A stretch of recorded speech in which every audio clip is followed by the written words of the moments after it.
I watched two animated features this weekend, and one of them is now considered a huge failure, while the other one is considered a very impressive success.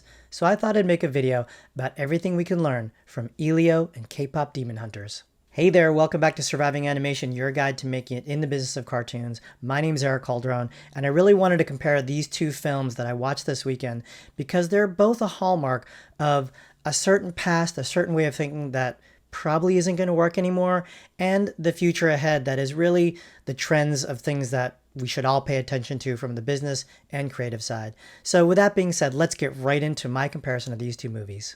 The way I'm going to compare these two films is from the lens of to your benefit as a viewer of Surviving Animation, to give you kind of my business development, a little bit of creative opinion to understand at least the lessons that I think we can learn from kind of reviewing and looking at the performance and the creative of these films. So to do that, I'm first going to look at the name of each of these and really talk about what is good and bad about that. After that, I'm going to go into the pitch. What is the pitch for these movies to audiences worldwide? After that, I'm going to go into the aesthetic of each of them and, kind of what visually they're trying to express. Then I'm going to go into the theme of what's really underneath both of these pictures. And then finally, I'm going to talk a little bit about the distribution paradox and wait till the end to see what that means. And then I'll give some final thoughts. So here we go.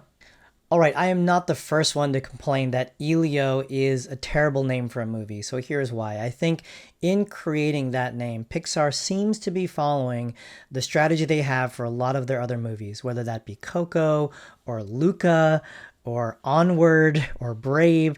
This idea of using a single word to try to express the entire emotion of their film. When it works, it's been very effective, but part of me thinks they're a little bit strangled by their own tradition of trying to give kind of a Pixar name to this film. So the problem with Elio is it's not really a name that we're used to hearing. So on top of not really being a name, is it a planet? Is it an acronym? And if it's either of those, what does it say about the movie? Nothing. It really just is four letters that are kind of easy to pronounce, but ultimately tell you nothing about what the film is other than maybe a boy's name. On the other side, K-pop Demon Hunters tells you that the movie is about K-pop stars who are demon hunters. It literally tells you everything that you can expect in one kind of almost comedically long phrase. Now, I think that's really on trend. Right now, we're really in the world where anime has these ridiculously long names. I mean, two of my favorites are Is It Wrong to Pick Up Girls in the Dungeon?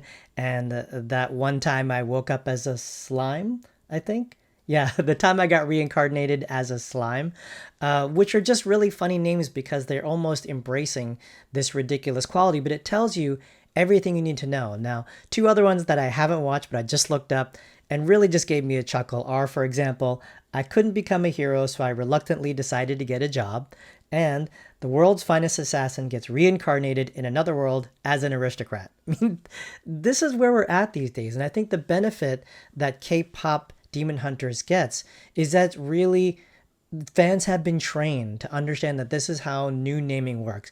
And when you're in that zone of what kids are watching in other things and they already find it funny, you're on trend. So that's really why the name works. So let's get down to what the pitch is for each of these films. Now, I'm not talking about the extended pitch that goes from a creator to a buyer. I'm talking about what is the pitch to the audience. Now, in a nutshell, Elio is about an adorkable boy who wants to get captured by aliens, and wackiness ensues. So that just doesn't excite us. I think what I worry about is that this is not necessarily a really new idea. It's kind of just a mashup of really, really familiar other ideas.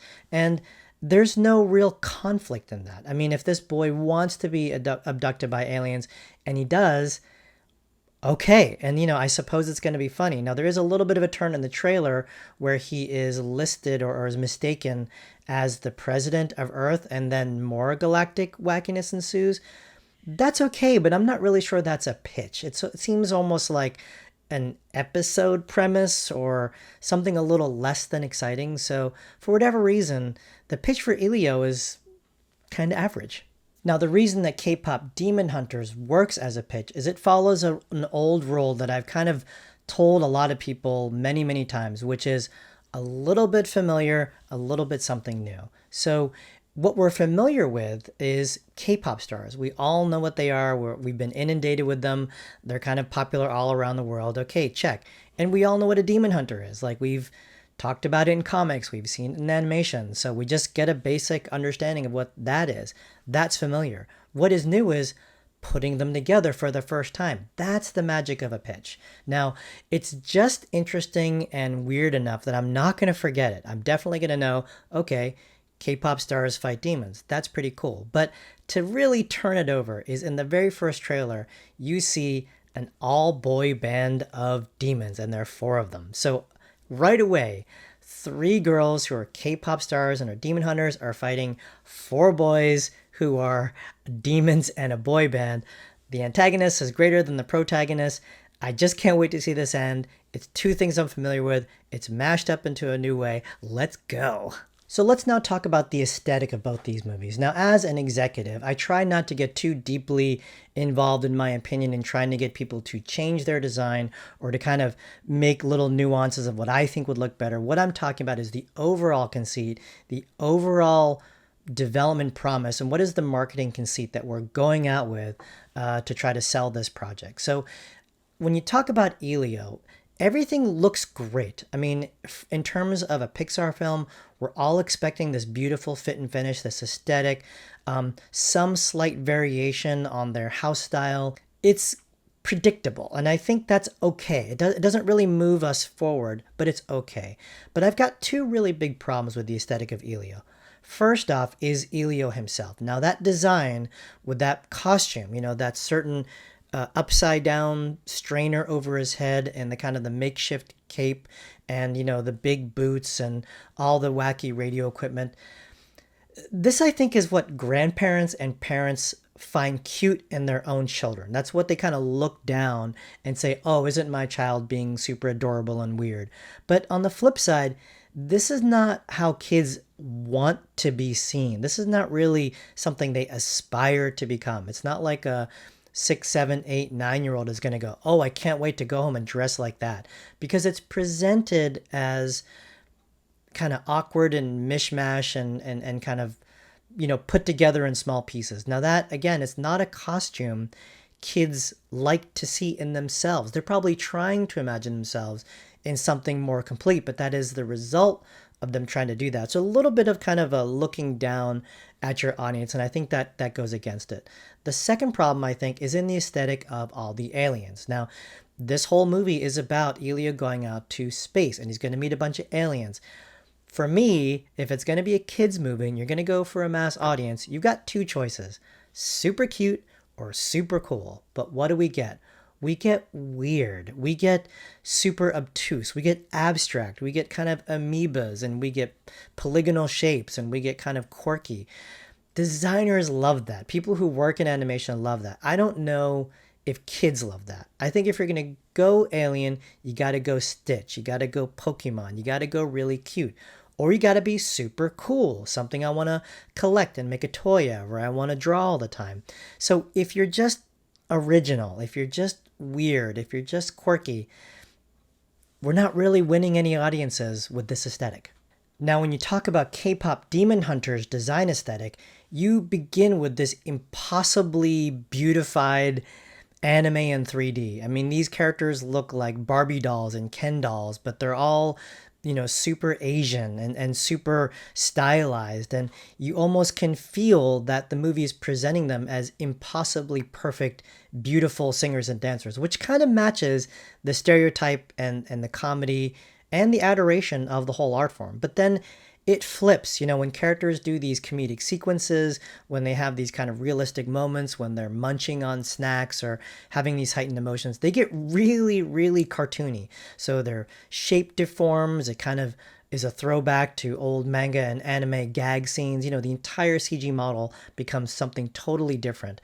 And I think that really, really helps the film. It really helps the design, helps the brand, helps the marketing, because it's reassuring the promise of what you were told this whole thing is about. Now, in terms of the villains and the demons, I do think they take kind of a generic, generally Asian approach, which is undistracting and works really well. But I don't think it's, anything incredible. But I think that's That's correct, and not to over distract the audience with all these super original, crazy demon designs. Now, there is one cat which I think is awesome in it. So, somewhere between the Cheshire Cat and Cat Bus from Totoro, somewhere around the middle there. I love that design. But in general, I think what we get from this is we get a lot of what makes anime work. We get a lot of what makes K-pop work. We get a lot of what was really great about Arcane and Ninja 2, all mashed up into this very compact and efficient design aesthetic. So now that we've discussed the name, we've discussed the pitch, we've got a little bit into the aesthetics, what are the themes underneath both of these films and what works and doesn't work? Well, I think both of them have actually really wonderful scripts and plots when it comes from an objective point of view. Elio really is about about isolation, about loneliness, about finding connection with other people and with family. And K-pop Demon Hunters has a really beautiful message about self-love, about self-acceptance, about really flipping the idea of hating your enemy. So, really great ideas at the core of this, but there is one big difference, and it's a problem, I think, for Elio once again, and it's a benefit for K-pop Demon Hunters. Now, for Elio, my problem is it's still ultimately a chosen one story. It's still one boy who saves the world, one boy who saves the universe, one boy who's able to change his ways and therefore inspire everyone around them to change their ways. Now, that is fine, but it's also really predictable. I mean, we've been there a million times. If you don't personally connect with Elio, there's not a lot of other ways for you to connect. The minor characters are so underdeveloped, I guess, except for the main character's best friend, the tardigrade.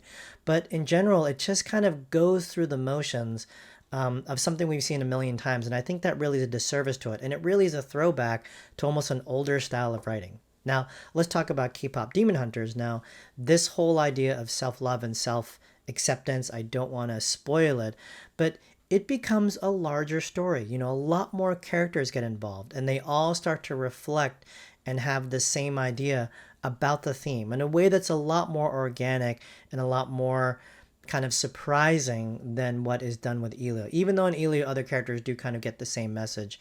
But in K-pop Demon Hunters, and I won't, again, spoil it, there's a real surprise. There's a real twist. And underneath that theme of self-love is this romance. And that romance just really spices up the entire theme and kept me wondering and surprising. And by the end, I gotta admit, I was very tearful. It was a really beautiful ending. I was kind of shocked.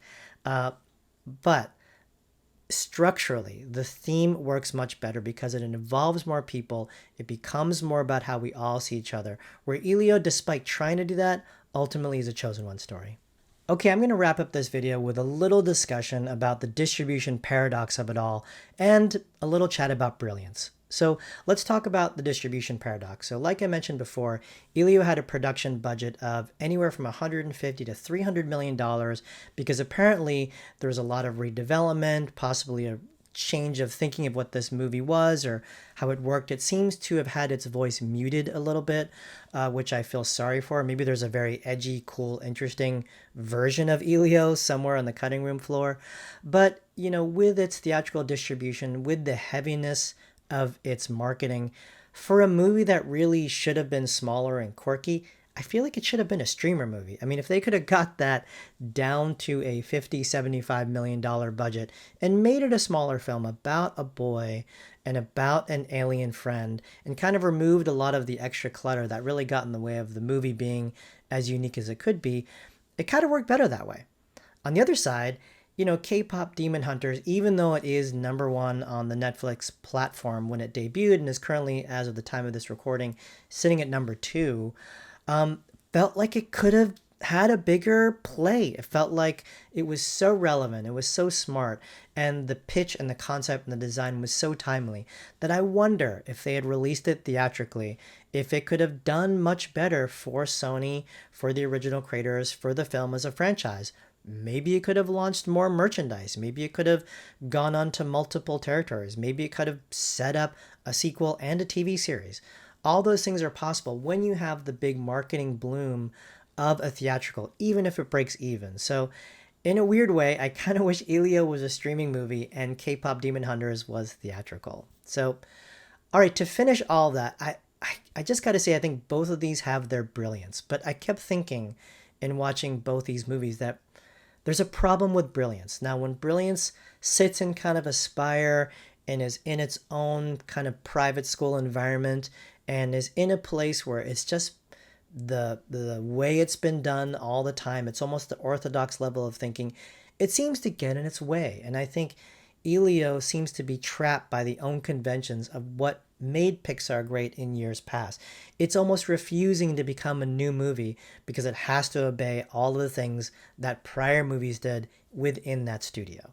Now, on the other side, K-pop Demon Hunters is a different kind of brilliant because it is absolutely the finger on the pulse of what is happening. And you're taking those same brilliance and filmmaking skills, those same talented people, but one is really plugged in and willing to move forward and willing to try some crazy new things with crazy new expectations based on a crazy new idea. So are they both brilliant? Absolutely. Is one kind of a little bit behind and the other one really far ahead? That's what I think. All right, that's all I got for you. Hope you enjoyed my comparison of Elio and K-pop Demon Hunters, and I'll see you in the next one.